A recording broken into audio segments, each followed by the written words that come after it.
presentación con ingeniero Luis Montes Britos. Un aplauso, por favor.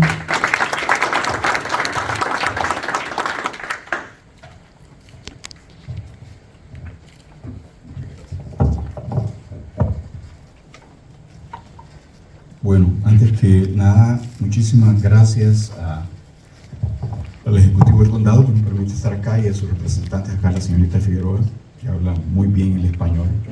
Usted debería escuchar mi inglés para que sepa que hablar mal en mi idioma. Pero no lo voy a torturar en inglés, le voy a hablar en español.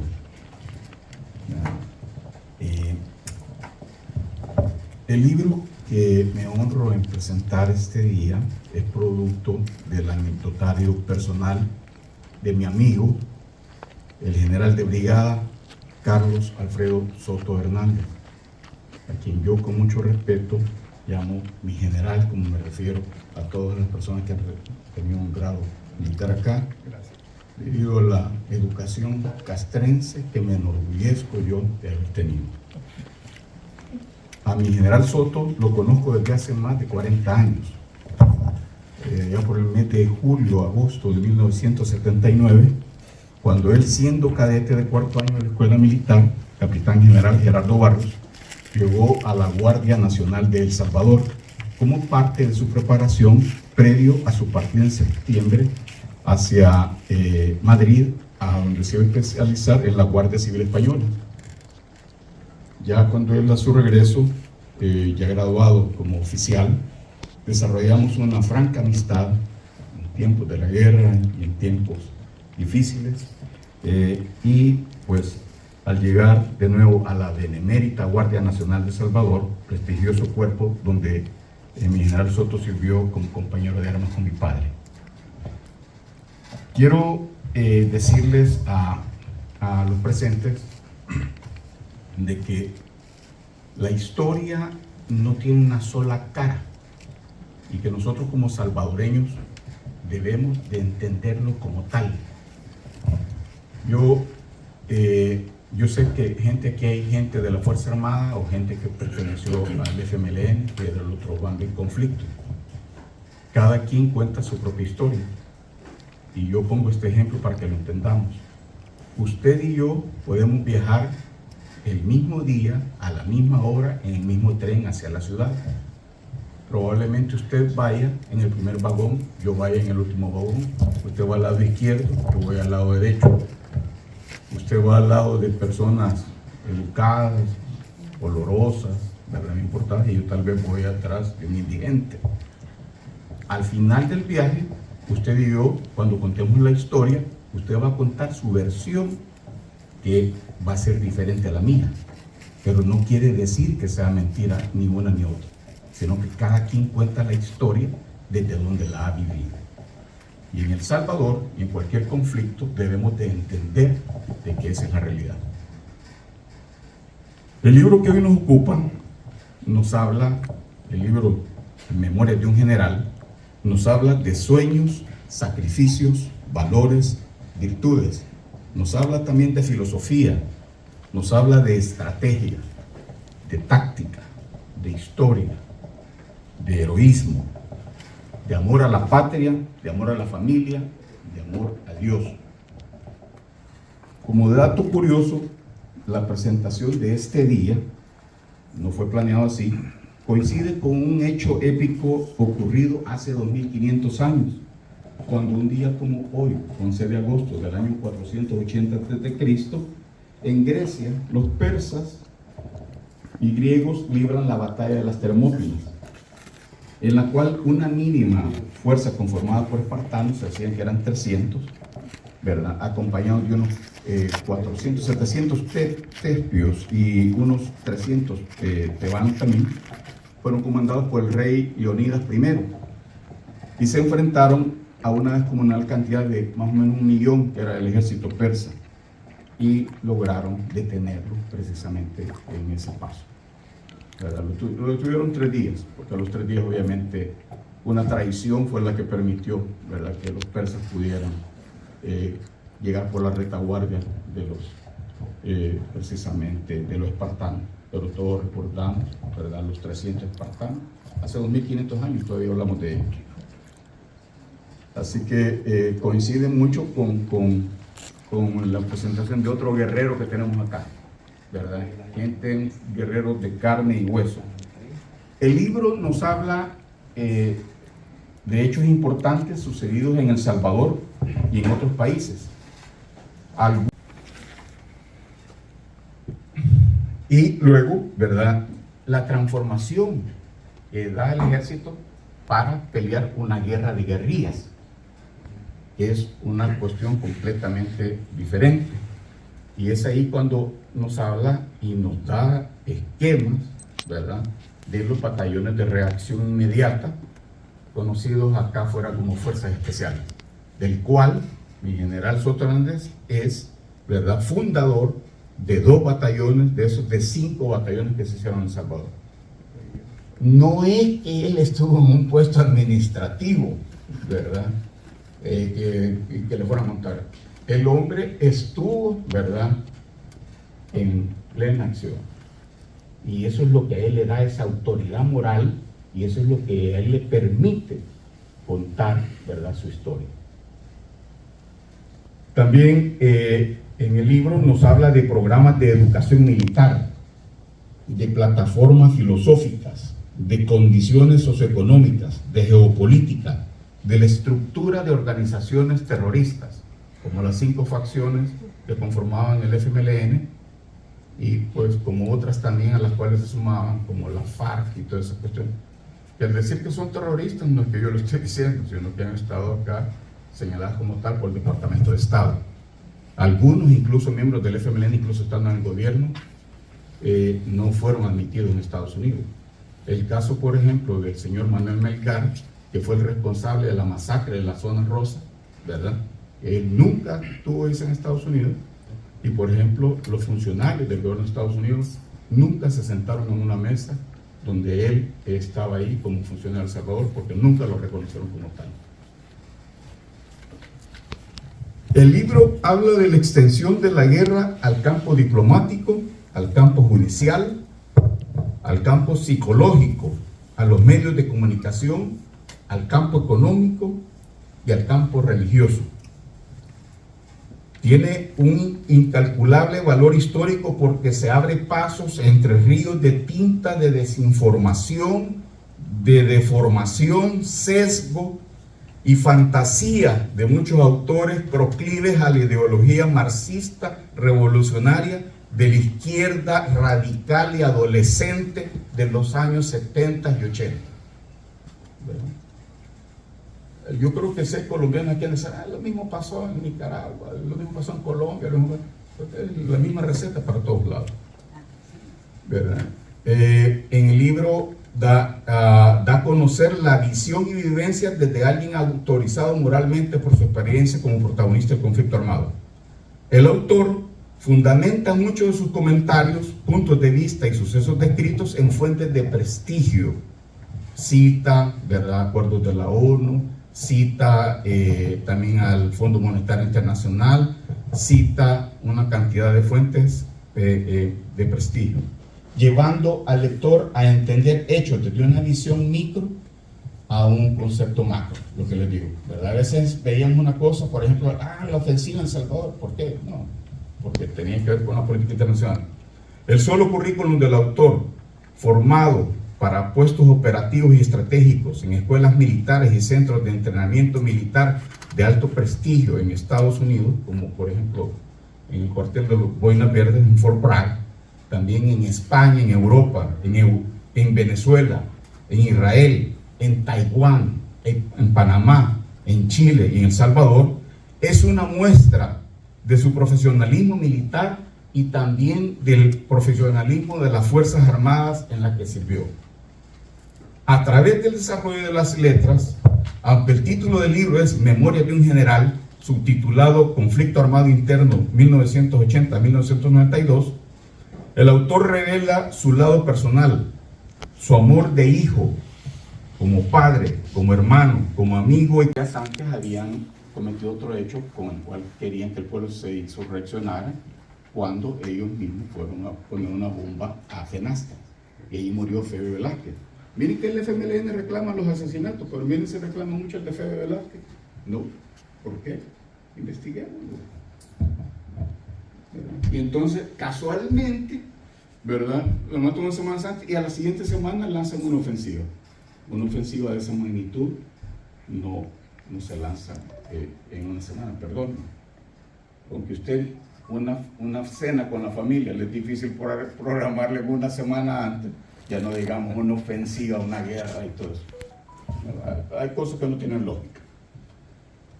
También mi general nos habla, ¿verdad?, del golpe de Estado fallido perpetrado por el entonces teniente coronel y después presidente de Venezuela, Hugo Chávez Frías, el 4 de febrero de 1992, cuando mi general Soto Hernández estaba en Venezuela sacando el curso de Estado Mayor y le tocó que vivir allá en el movimiento del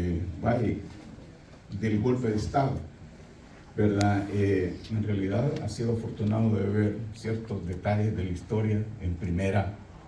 Eso es lo interesante del libro, que cuando está hablando a alguien, no está hablando a alguien como que a mí me dijeron, a mí me contaron. Mire, entre los salvadoreños pasa así, a todos para que sepan. Así como los cubanos, uno llega a Miami, todos eran hacendados, todos eran millonarios, como decía un amigo, no sé dónde cabían tantas haciendas en Cuba, porque todos eran, ¿verdad? Así los salvadoreños, unos quieren decir que fueron militares, otros quieren decir que fueron guerrilleros. Mentiras, ni un cuetillo de pesetas tiraron uno. Yo soy uno, yo estoy entre eso, ¿verdad? Yo no, mi casa, a mi hermano lo mataron, mi casa la ametrallaron, yo tuve atentados, pero yo realmente nunca fui al frente de batalla y no me voy a venir a dar aires que no tengo, ¿verdad? Gente como la que están acá, como en general, son los que nos pueden venir a hablar, ¿verdad? Porque ellos fueron protagonistas del conflicto. También en el libro nos habla del huracán Mitch de 1998 que afectó a Honduras, a Nicaragua, ¿verdad?, y El Salvador. Y entonces él nos lo habla desde el enfoque del apoyo logístico que dio la fuerza. Y ponerlo, ¿verdad?, en contexto. Y finalmente nos habla también de la guerra en Irak, en la cual mi general estuvo varias veces allá, ¿verdad? Porque hay que recordar que el gobierno, el ejército de El Salvador, la Fuerza Armada a la que mi general Soto Hernández sirvió, es una Fuerza Armada que siempre ha sido amiga de los Estados Unidos de América. Nunca, nunca, nunca hemos pretendido cometer actos terroristas ni quemar la bandera de este glorioso país que nos tiene acá a todos.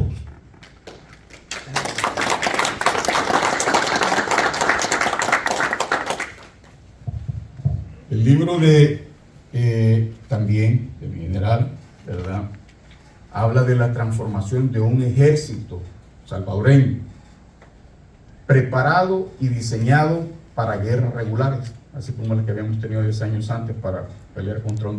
Fueron seres humanos reales y no personajes míticos, productos de la propaganda de ambos bandos en conflicto. Les recomiendo leer el libro, yo ya lo leí y sí, definitivamente es una vivencia que vale la pena. Muchísimas gracias a todos. Felicidades.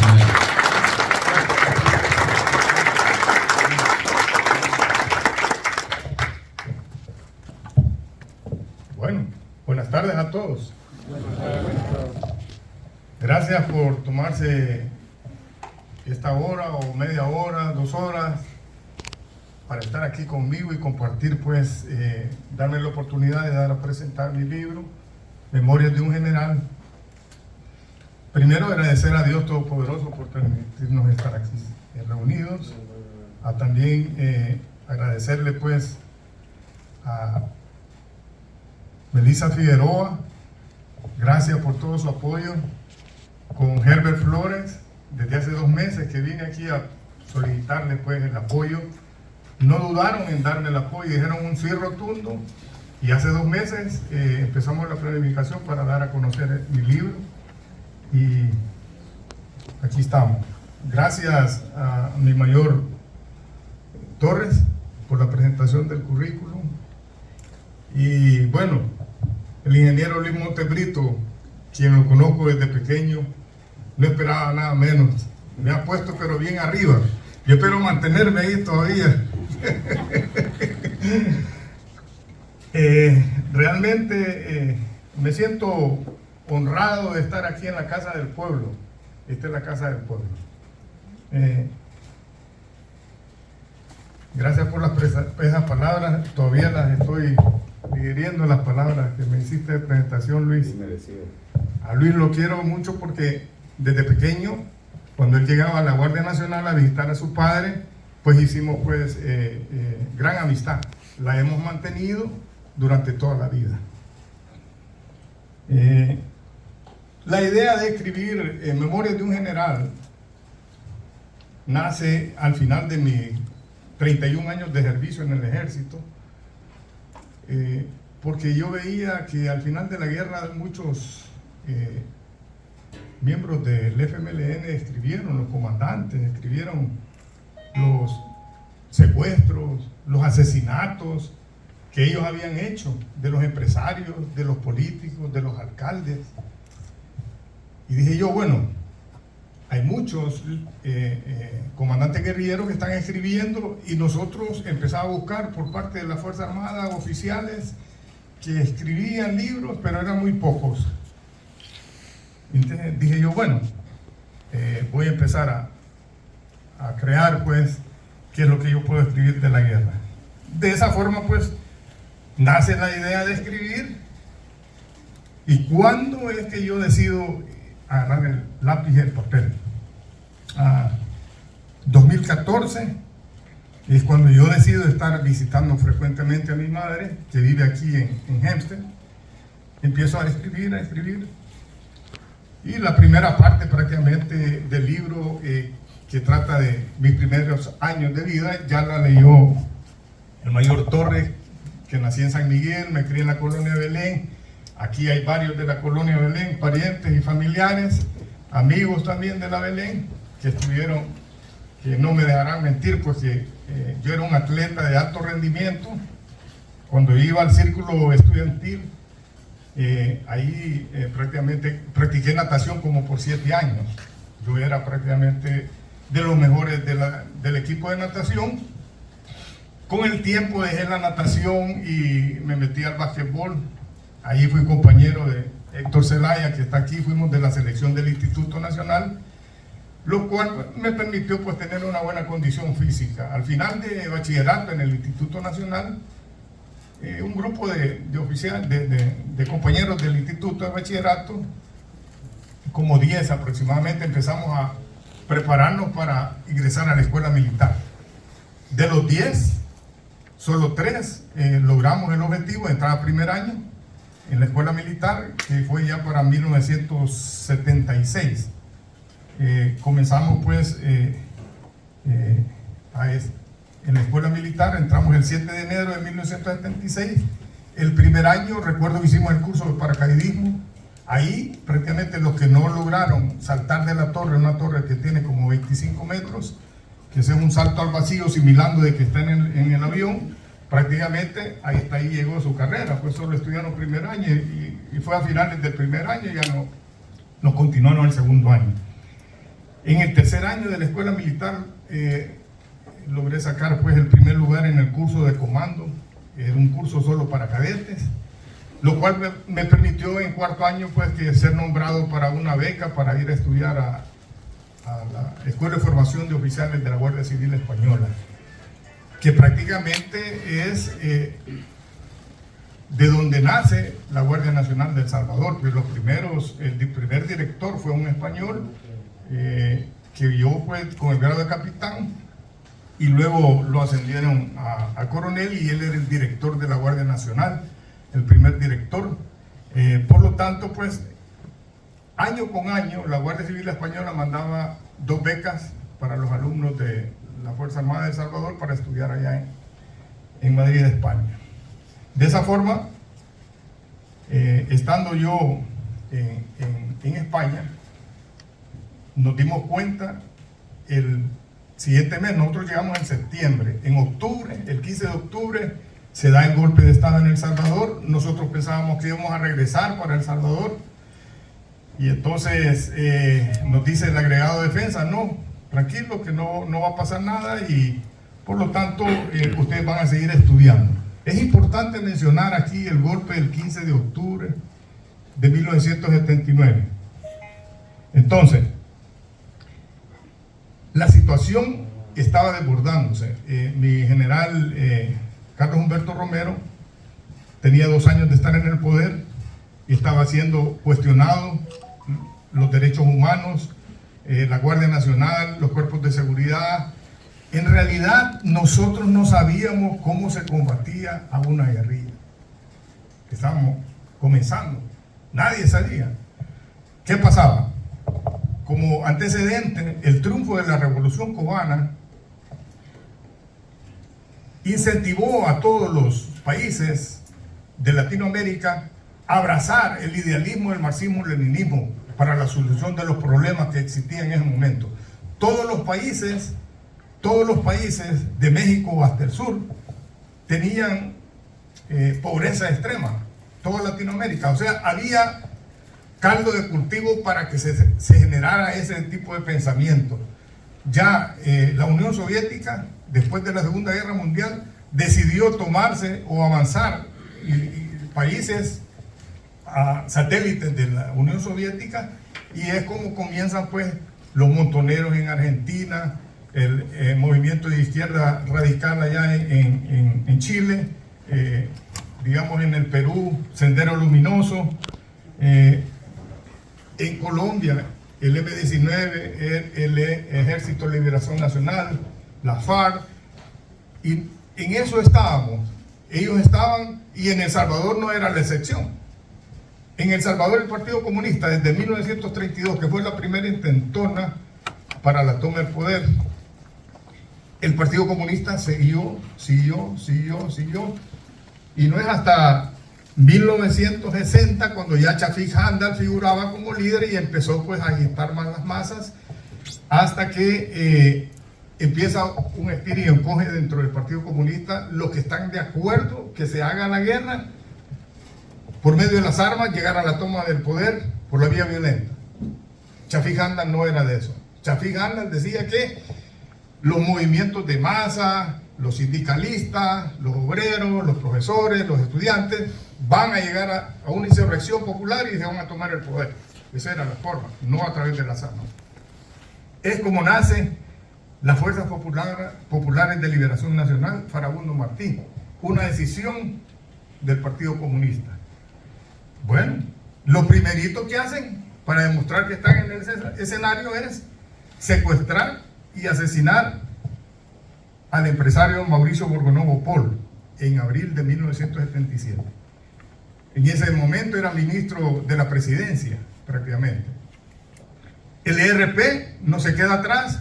Hay un grupo de jóvenes de la democracia cristiana y jóvenes del Partido Comunista que no están de acuerdo con lo que Chafik Handal profesaba, y dice, crearon el grupo.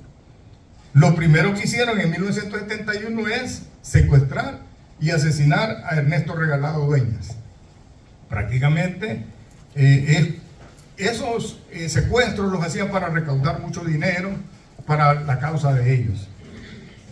Luego, en el 1977 hacen lo mismo con el empresario Roberto Poma, que era el ministro de Turismo, si ustedes recuerdan, para esa época.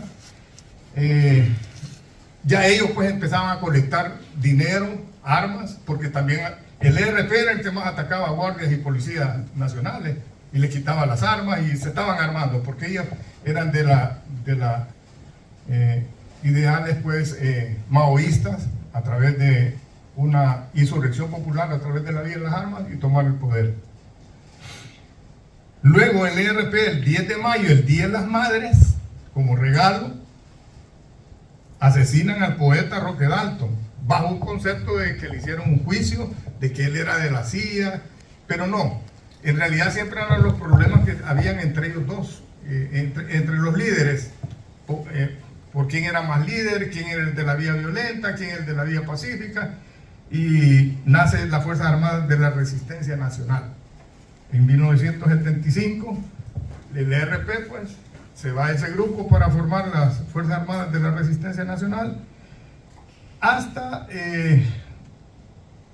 sigue la lucha, y Artesanos de la Paz. Llegó en el 96, después de los acuerdos de paz, y les dijo a los padres, les dijo, no se metan a asuntos políticos, no confundan la religión con la ideología, y les dio el mensaje el Papa, les advirtió para que no volvieran a pasar, que no hubieran más mártires. Entonces, Monseñor Romero, en realidad en San Miguel, él se codeaba con toda la gente de dinero, él desayunaba, almorzaba y cenaba con la empresa privada. Cuando ya él lo nombran la máxima jerarquía católica, hay un secretario de él, Monseñor Rosa Chávez. Entonces, que es el que le empieza a hacer las homilías, y el niño que lloró y los otros que lo pellizcan, y empieza pues, y es cuando surge la situación. No sé si contesté la pregunta, pero esa es mi posición. Bueno, tan pronto como usted entiende que fue injusta, ¿verdad? Sí, solamente. Sí, como cristiano. Pues, dígame, mi amigo. Gracias, general. Emilio Ruiz, gran amigo mío. Gracias, general, y gracias a todos los que han hecho la reseña sobre su trabajo. Yo quería hablar tres cositas puntuales. Primero, felicitarlo por el esfuerzo que hizo, porque hacer un libro con toda esa documentación y asegurarse que sea lo más cerca a los hechos, a la historia, requiere no solamente un gran cuidado, sino bastante trabajo. Así que yo le agradezco eso, el esfuerzo, además del pisto que va a hacer, vendiéndole. Que espero que lo venda todo, ¿verdad? Y dice Montepinto que igual que la que hace los tamales, si los tamales se terminan antes, hay que hacer más.